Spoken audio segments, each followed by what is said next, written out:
Hi, I'm Shannon. I'm Ingrid, and we're Out Boston.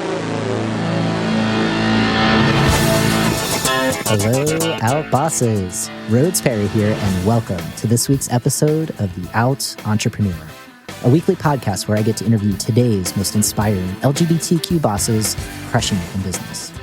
And on this week's episode, I'm really thrilled to be interviewing Ingrid and Shannon, who are calling in all the way from the Northeast up in Boston. So Ingrid and Shannon, welcome to the show. Thank you. Yeah. Thanks so much for having us, Rhodes. Yeah, we're really excited to have you here. And, quick question. Are you ready to inspire fellow Out Bosses? Yes, we are. Ready. All right. Awesome. Cool. So just a little bit about Ingrid and Shannon. They recently graduated with their MBAs from Boston University and MIT. Now they're putting their entrepreneurship education to the test with their new startup, Levio, a diverse community of LGBTQ plus travelers who swap homes to feel welcomed and accepted, get relevant recommendations, and save money. So not only are they building a startup together, but they're also building a life together. So they've been dating since 2014. Congratulations. And they live in Boston's South End with their French Bulldog Stella. So really, really excited to have you on the show. Shout out to Andy Kramer and Al Farmer, who are friends of the show, for making the introduction. And I think what would be great is if you could just tell us a little bit more about Levio and what makes it unique. Thanks, Rhodes. And thanks again so much for having us. It's really exciting to be able to have this conversation with you. So just a little bit about Levio. We're really excited about solving two main problems. The first is that for LGBTQ travelers, including ourselves, it's really hard to know if you're going to be welcomed or accepted, or even just to know what the norms are in a new place. And the second thing is that, as we all know, travel is really expensive, and that can be to a prohibitive degree for people, or at least to an extent that people can't travel as much as they'd like to.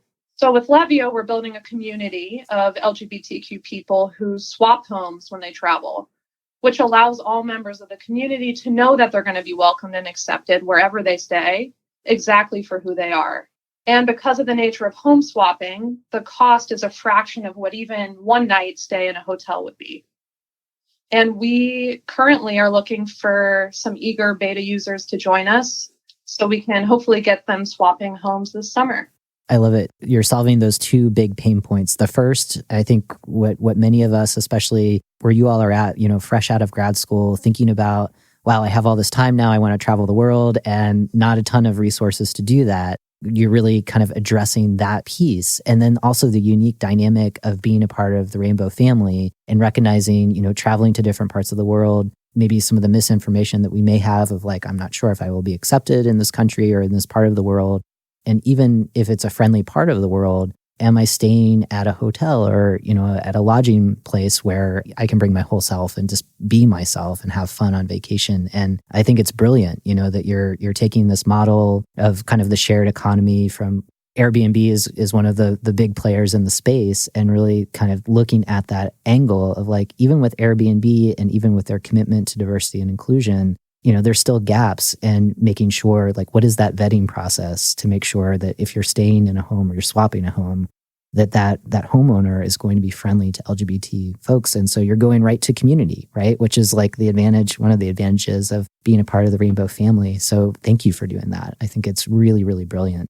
So like on this concept of the shared economy, what has you most inspired about the potential of Levio? It seems like with Airbnb and when you're looking at transportation, Uber and Lyft, there's a lot of players in the space. Those are the big ones. Where do you see the potential with a smaller business that's taking such a niche approach to the shared economy? Sure. So we, in the general travel industry, we really think that this is exactly where the shared economy is going. So beyond home rental, how can you even get a closer share, if you will? So less barriers, less financial exchanges between two parties, more cost savings. Really, how do you strip that shared economy travel experience down to the bare bones and still get exactly what you would get in a home rental type situation, but just for a fraction of the cost? So we're really excited about pushing the limits of the sharing community, especially in this travel space. And we feel really good about starting in the LGBT community for doing that, even though it's fairly niche. We know this community is really tight-knit, really trustworthy of one another, and always excited to kind of dive in and really embrace and celebrate each other. So we're hoping to embrace the sharing economy and embrace the LGBTQ community all at the same time.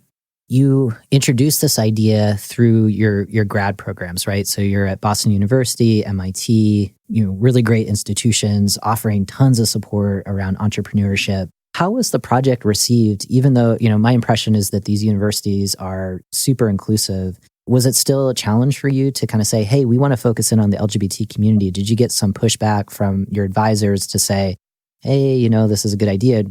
Don't you want to go bigger? Did you have pushback? And if you did, what was some of the nature to that pushback when you were introducing this idea?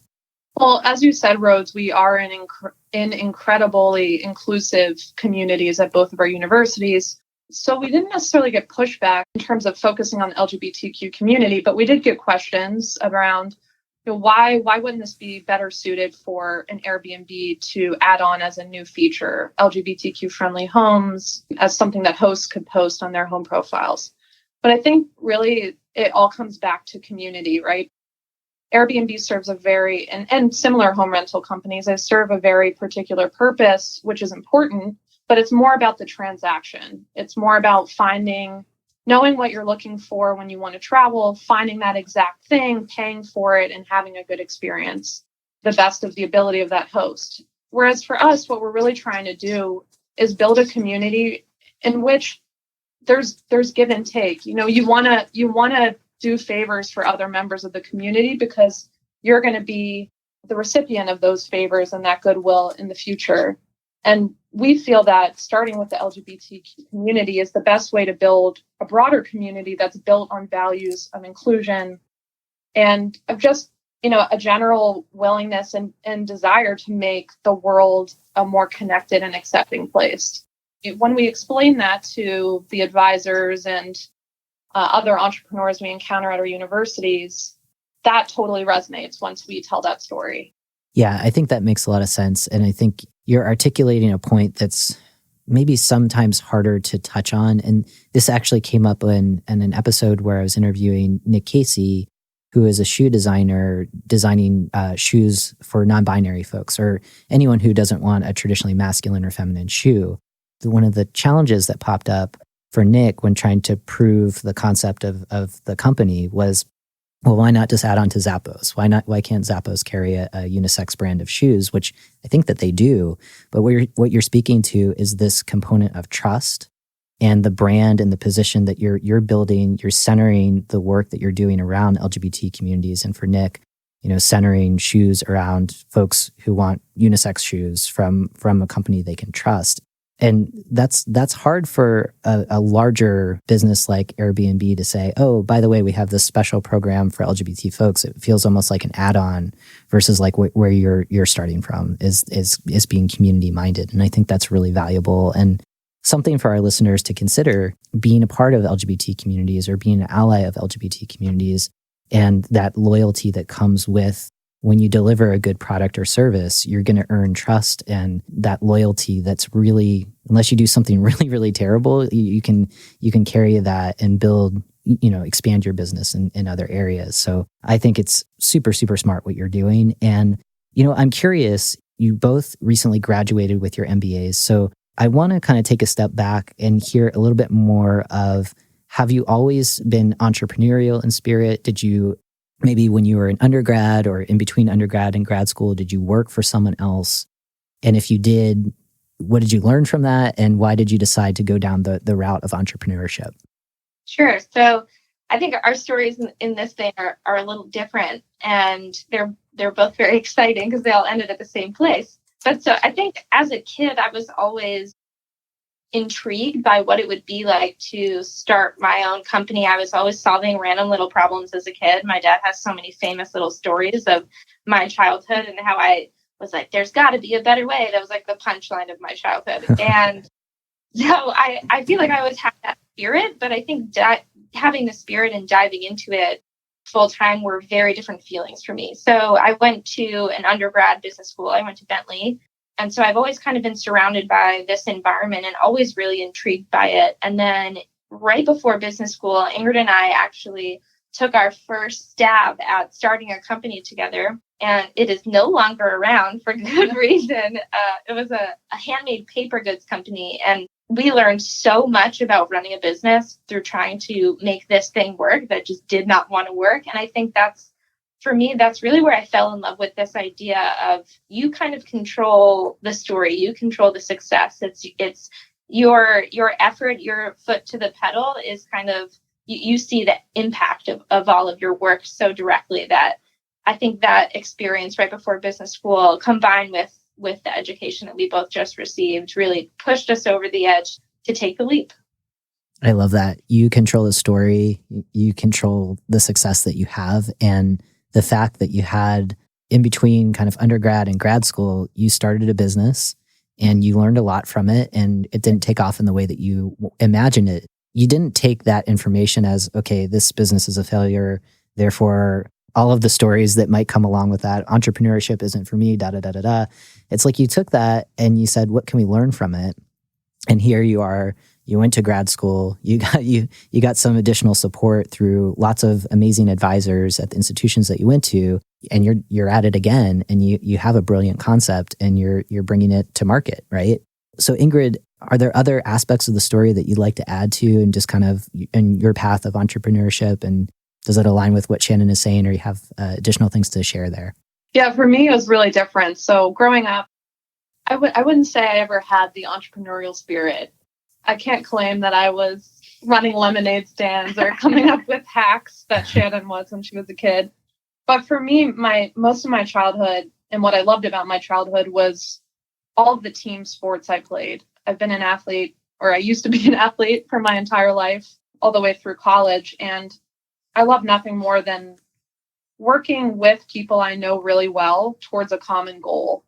And so when I was coming into my MBA program at MIT, I thought, well, those things that I loved about team sports have actually a lot of similarities to entrepreneurship. So let me explore what that might actually be like and learn more about what it would mean to start a company.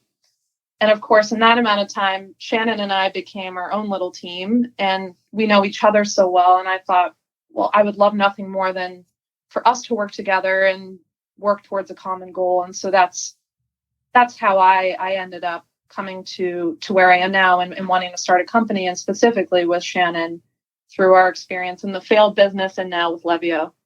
Yeah. And it's really interesting, what you're saying of working towards this common goal.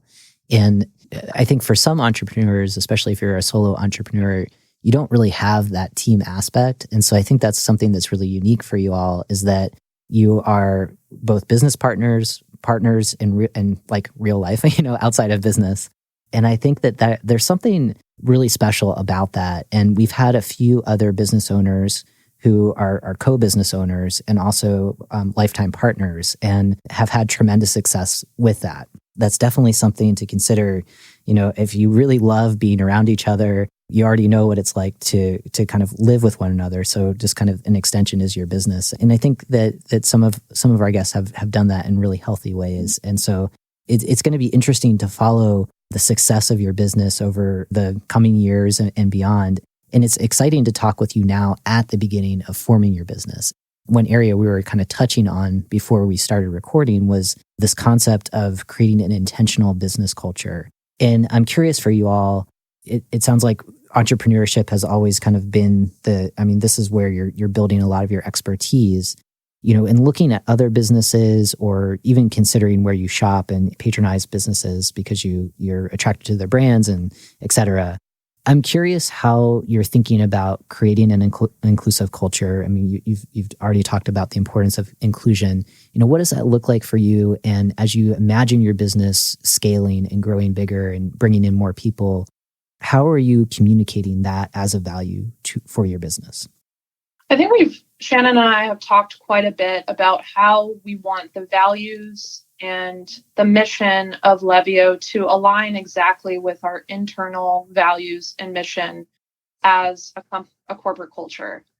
And for us, that means, we want to build a community with Levio that is inclusive, where people feel welcomed, accepted, heard. And that's just as important internally. We're in a fortunate place where we're at the very beginning. And that's when you have to put the effort and the intentionality in place to build those processes, habits from the get-go.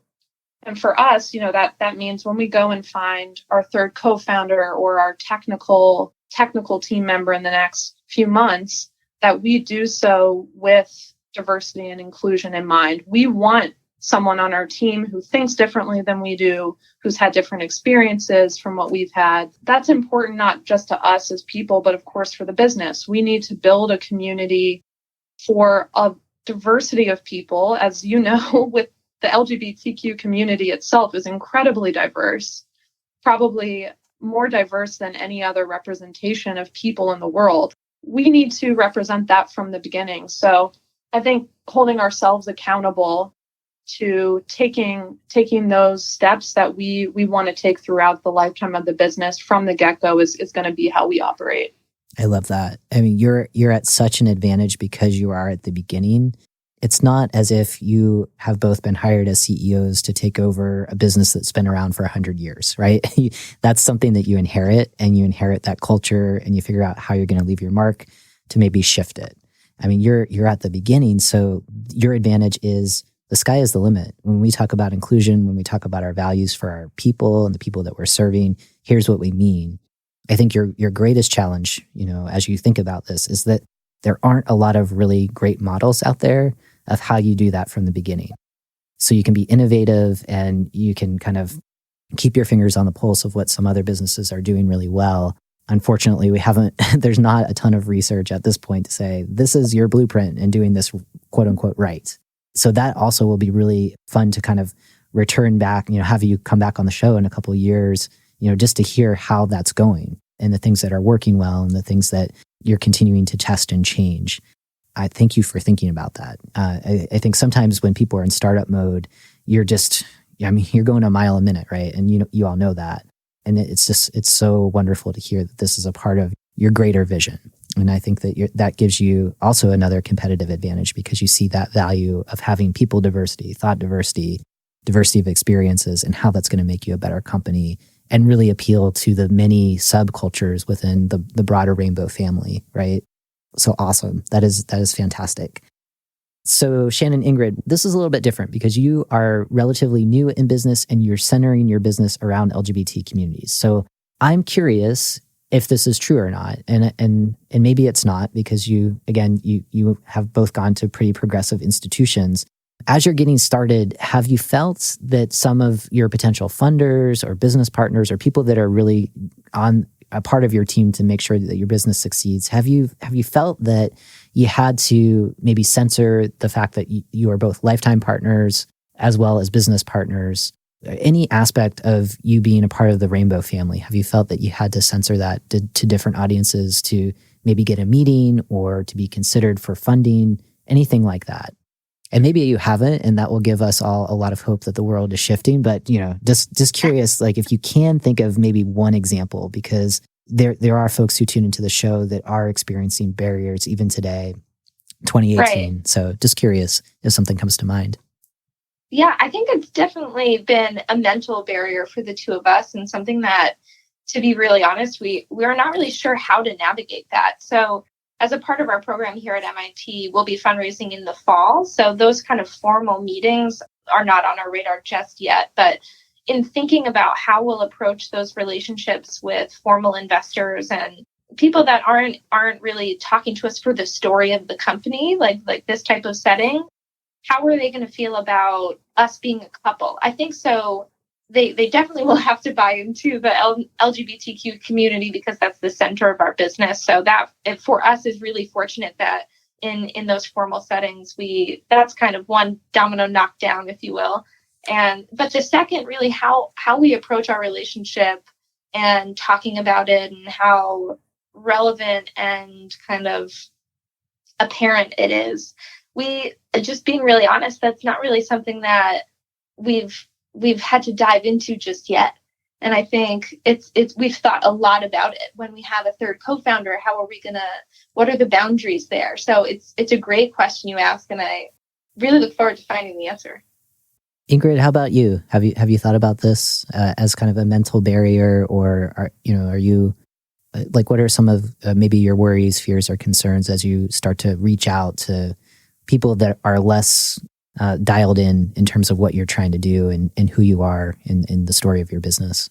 I think where it comes into play is Shannon and I have talked quite a bit about how we want to be truly our full selves. We don't want to hide the fact that we're a couple. We think that's a huge part of our advantage as a team. So I think what makes it tricky and what's specific to our LGBTQ experience is that in every interaction, moment where we're meeting someone, relationship, we have to be thoughtful and decide when the exact right moment is to bring it up.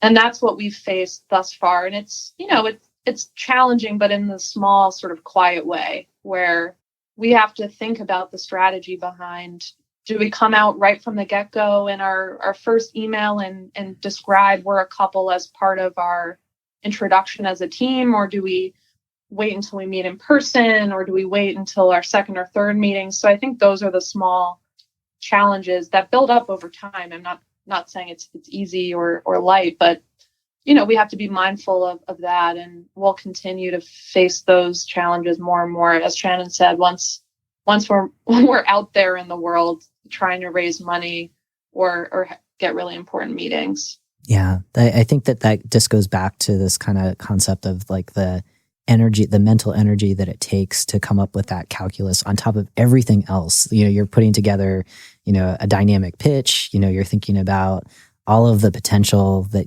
all the good that your company is doing, will do in the future.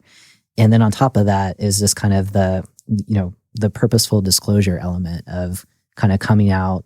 Because it can come up in a variety of ways. You could be allies of LGBT communities and you want to have a positive impact on the community. A potential funder asks you, why the LGBT community? And, that really puts you on the spot of like, are we ready to disclose right now, or should we? And you speak to a challenge that there's a lot of nuance to it, right? And I think a lot of business owners, even the folks that I've interviewed where, people are like, oh, I've never had a problem. It's like, okay, you're just not being honest, because this is real. And and you all are the next generation of LGBT entrepreneurs. And this is still something that you're challenged with, right? So I think that just being honest and frank, that it's not always easy. Even when you center your work around LGBT communities, it's still difficult. So thank you for being honest on that. And you're right. It's, there isn't necessarily this kind of silver bullet approach of how to do this quote unquote right. It's just, you have to really trust your intuition. It's a greater kind of metaphor to being entrepreneurs. Like, you really have to have good spidey senses around this.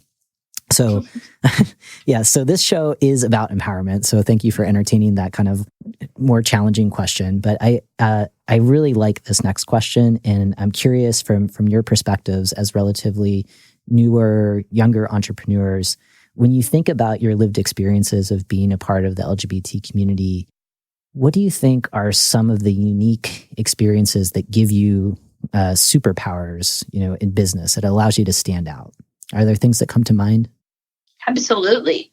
I think I have a lot of people in my life, family and friends, who are gay. And growing up, I had a really gay family, which was fortunate for me in coming out. But the one thing that I definitely learned is that they all had their own unique story. And even the people who I looked at and thought, wow, they're not going to struggle coming out at all, they still had their own challenges and hurdles to overcome that maybe no one else could see. And I think through hearing all of those stories, I've definitely grown a deeper sense of empathy and learned to put myself in other people's shoes and think through maybe how life is like for them. And I think that empathy from a business perspective really just allows me to connect to our customers and wonder what problems they're facing today and what's their story, and really caring about that as a business in the LGBTQ community. And I think we ask ourselves a lot, like, how are we going to give them what they need, not just in travel, but in a community and through a platform that really allows them to be uniquely who they are. I love that. I think that the empathy piece, in a lot of ways, we can be translators, we can be bridges to understanding different perspectives. And I love how you tied that into being a business owner and how that is an advantage. Like, if you can empathize, just think of the many different LGBT communities under the rainbow umbrella.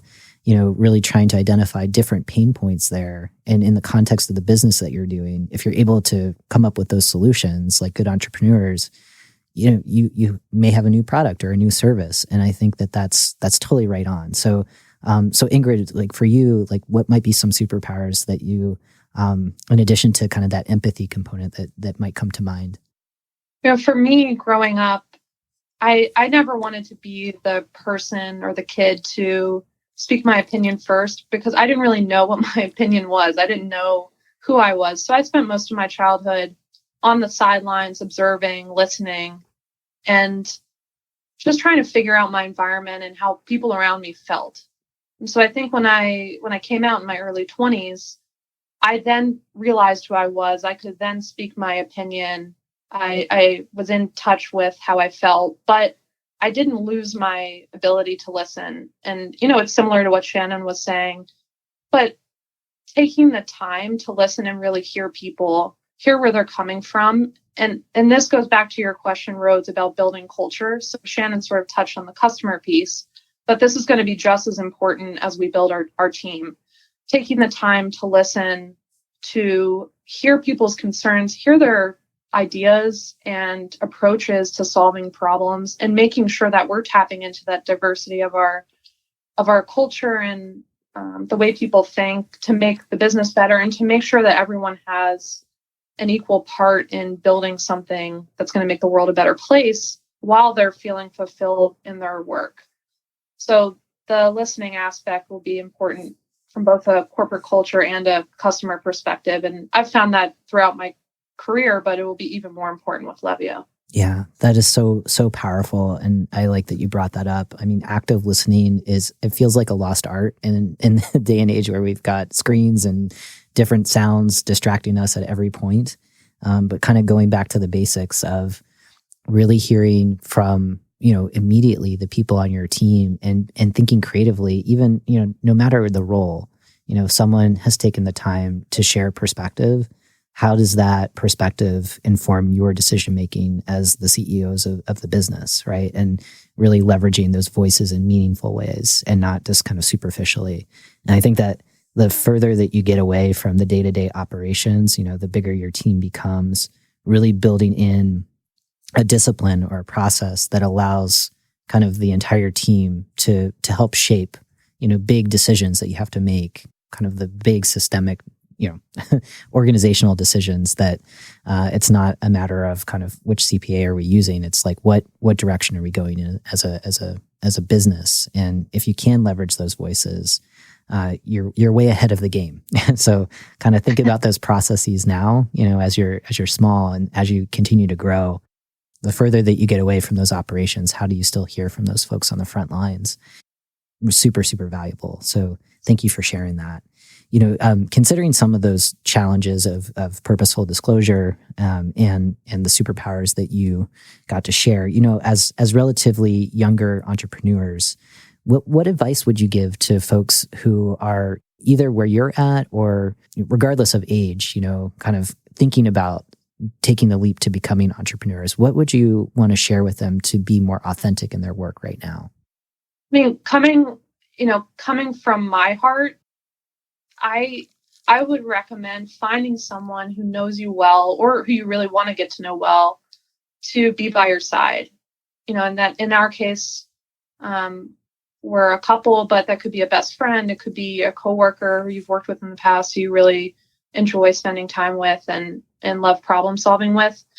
As you mentioned, it can be a lonely road being an entrepreneur, and it's a roller coaster, right? It's a minute by minute, hour by hour emotional roller coaster. So having someone with you who, and even if it's not in a full-time capacity, but that they're going to be there when you just need some support, encouragement, you need someone to talk to, you're still a person, you're still a human, and you need that support system as you're trying to build a life-changing business that's going to help people. So that would be my recommendation. Get that support system in place. And it could be as simple as one person. It changes everything. Yeah, that's so valuable. And Shannon, do you have anything to add to that? Yeah, I think you mentioned it before, how much mental capacity it takes to kind of run all the calculus around hiding who you are if that's where you are in your entrepreneurial journey and you're not sure how to be authentically yourself. And I would just urge those people, think of all the mental energy you could spend on your business or on getting to know your customers if you just took the leap in being authentically you at work and bringing that to the table, and think about how much better your work will be, how much more thorough you will understand your coworkers, and how much better your relationships will be. So I know that it can be a real challenge, especially coming out and figuring out your business and knowing how to integrate your status in the rainbow family into your entrepreneurial journey. But it really is important because it's your differentiating factor. I mean, it's a positive thing, especially given the sense of empathy that the general community has. So I would encourage everybody, don't hide it and really just embrace it. Yeah, I love that. And, it's hard in the beginning because you want to make sure that you've got revenue coming in. And so, you might be excited to get customers or clients and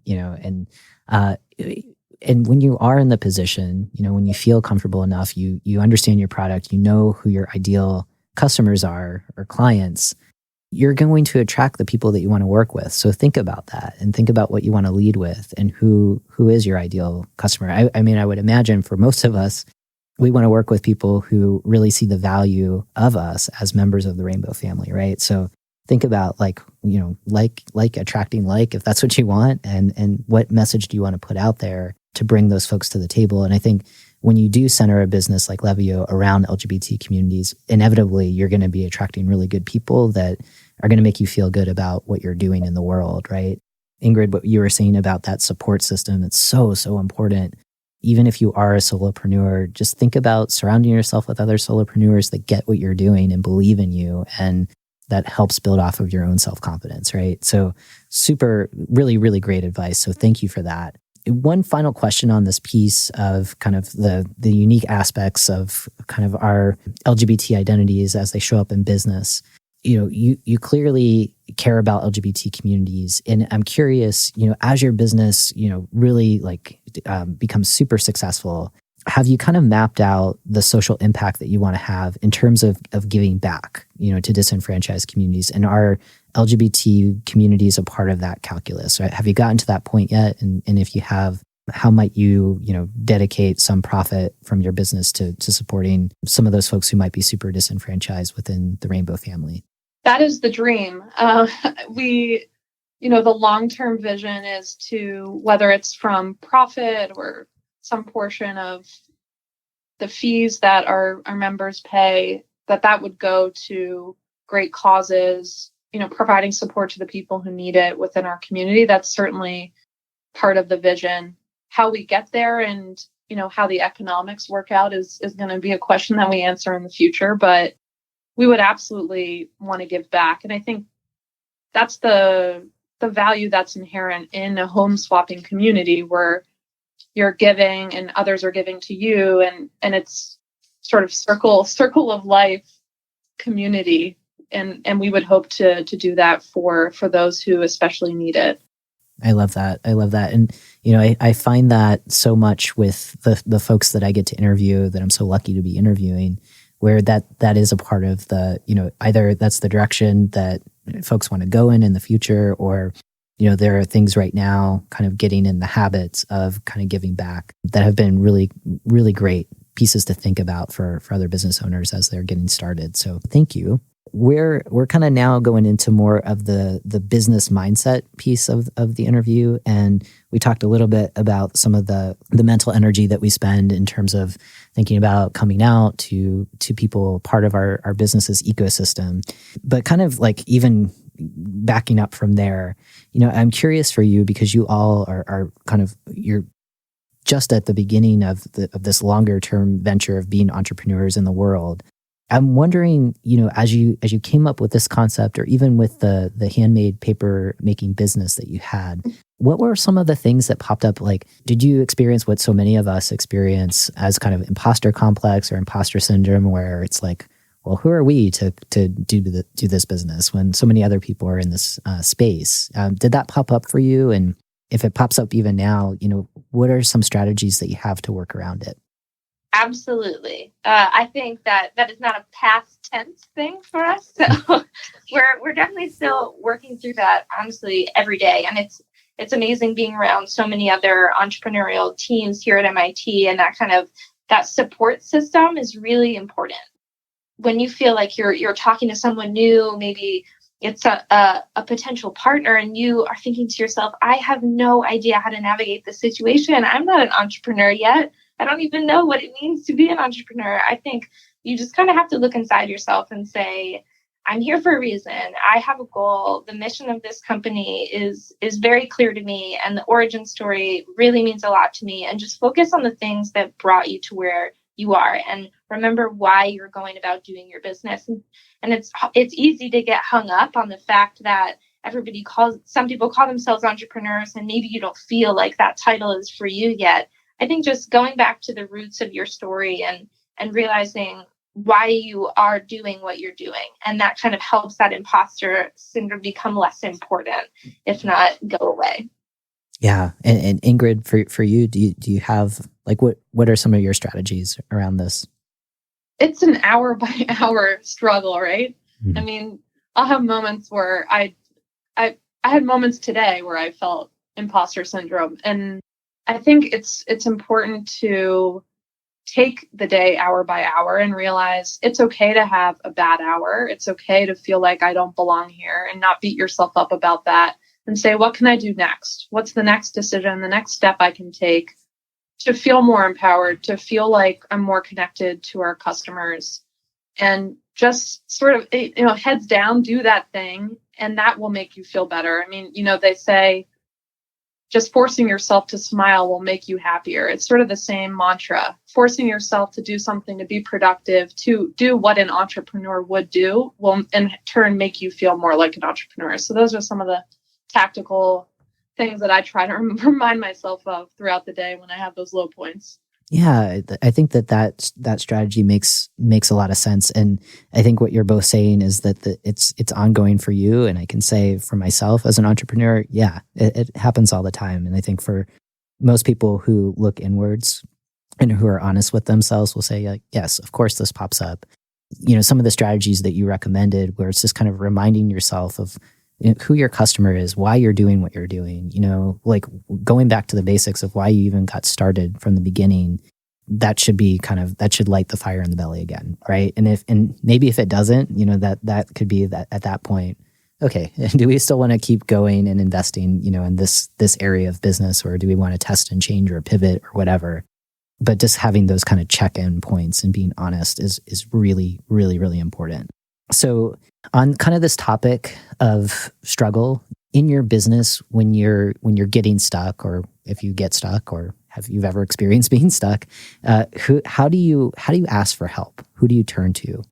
Yeah, we're in a really fortunate place. As Shannon mentioned, we're at MIT. We're in a summer accelerator here called Delta V. So we're lucky enough for the next 3 months to be surrounded by other entrepreneurs who are in similar phases of building their business. We're surrounded by advisors who are here to help us pretty much around the clock. But what I've really learned from working with Shannon is that having that gut reaction of, okay, I can't figure this out right now. Who are the other people in my life who I can turn to, who I know have more expertise in this than I do? And it's okay to ask for help. That's a skill that I personally have been working on for the past few years, especially, and I'm now pushing myself to put into practice as an entrepreneur. So I think there's an openness in your mind where you have to think about your network as your family, your friends, your coworkers, your acquaintances, people who impressed you, who you found you admire, and know that most people are totally willing to help, especially if you're coming to them and saying, hey, I remember you were really good at this one thing, and I was so impressed when I heard you talk about it. Would you spend 20 minutes just helping me? This is the problem we're facing. Most people would love to do that. They're excited to help, to know that they're valuable to you, and to just do a good deed. That's the approach and mindset that I'm committing to taking beyond this program and that we're obviously lucky enough to take advantage of very easily day to day here at MIT and Delta V. Yeah, I liked what you were saying where it's okay to ask for help. And I think one of the things that's really hard for us entrepreneurs to do is that because we solve puzzles, right? Like we are the ones who, if we get stuck, I mean, that's our nature, is to try to figure it out. So I think when we're really stumped on something, that's a challenge, just like, well, it's in my nature to solve this, so I should do it alone. And I think your advice of just kind of remembering it's okay to ask for help and kind of having that short list of who are the people that you trust, even if it's your family, whoever it is, just to reach out and that people are flattered when you ask. People want to help. And just to add one other thought, the other thing Shannon said the other day was, yeah, we could figure this out ourselves. We're stuck, but we're pretty smart. We could figure it out. But the problem is that takes time. And there's certainly someone in your life who has the expertise to get you there faster. Yes. And in a less painful way. So just remembering that time is valuable, your time is valuable, and there are people out there who can help you. And yes, you should feel empowered knowing that you could figure out the problem, but there are faster ways to get there. I love that. It's just, rely on the people in your network. If you have to go and seek out expertise and make an investment in your business, if you're able to do that with where you're at, definitely try to delegate the things that, you can figure it out, and it might take you 10 years, or you can lean on a trusted advisor who can give you 5 minutes to help you work around it. Right. So really, really good advice there. Okay. So we're going to take a sponsorship break, and when we come back, we're going to jump into our bonus round. Aspiring out bosses, are you struggling with taking that first entrepreneurial leap? Does the imposter syndrome prevent you from getting started? Have you considered seeking support, but you're just not sure where to turn? Look no further. The Out Entrepreneur now offers a coaching and mentorship program where you can access support and strategies to shift your mindset from employee to entrepreneur. If you're looking for accountability and a mentor who successfully busted out of the 9-to-5 lifestyle, let's schedule a time to talk today. Visit www.outentrepreneur.com and look for show notes from today's episode to schedule a call. Again, the URL is www.outentrepreneur.com. Together, let's welcome you to the wonderful world of being an out boss. Okay, welcome back, Out Bosses. We are now going into our bonus round where we'll have the chance to get to know Ingrid and Shannon just a little bit better, gain some insights on how we can bring our whole selves to work, and then learn one way that we can stay in touch with Ingrid and Shannon after our conversation. Okay, so Ingrid, Shannon, are you ready for some quick fire questions? We're ready. All right, okay. So this is going to be a little challenging because we have both of you, so I don't know if you want to tag team or however you want to do it. But in this first question, it's more of a finish the sentence. So finish the sentence. As an out boss, I believe. Oh, lightning round is hard. That's so important. This is the hardest question. So you can stall a little bit. I believe that there's every reason to bring your full self to work. I love it. Keep it short and sweet. I love it. Okay. So we can move on unless there's any other additions there. So for either of you, do you have a mantra or a quote that you reference that helps you stay motivated in business? It helps you when you get stuck. I think mine is that nothing is impossible. Since I've been 12, I've been wearing a ring. I know I should get new jewelry. That's a little sad, but I've been wearing a ring that says nothing is impossible since that age. And it really, as cheesy and corny as it sounds, it's something that's really kept my life going when I needed a little pick me up. And I think it's something really good to remember, that just grinding the gears sometimes is all it takes. I love that. I think you should hang on to that for as long as possible. It seems to be motivating you. So really, really good advice there. I love that. Can you share one personal habit that helps you master yourself in your business? For me, it's taking the time to step away, whether it's in the middle of the day or after work. Just finding time to do something where I can clear my mind. It might be a long walk, or I love cooking, and I find that when I'm cooking, I can relax and I can reflect on the day and have that important time to just think about the day that passed. Yeah. Sometimes just hitting that pause button and doing something that has nothing to do with business can help you just recharge, reset, and maybe come up with a solution. I know for me, walking too is like, that's the magic time, right? Early in the morning, and it's just me and watching the sunrise, and I get some great ideas that way. So awesome. I love that.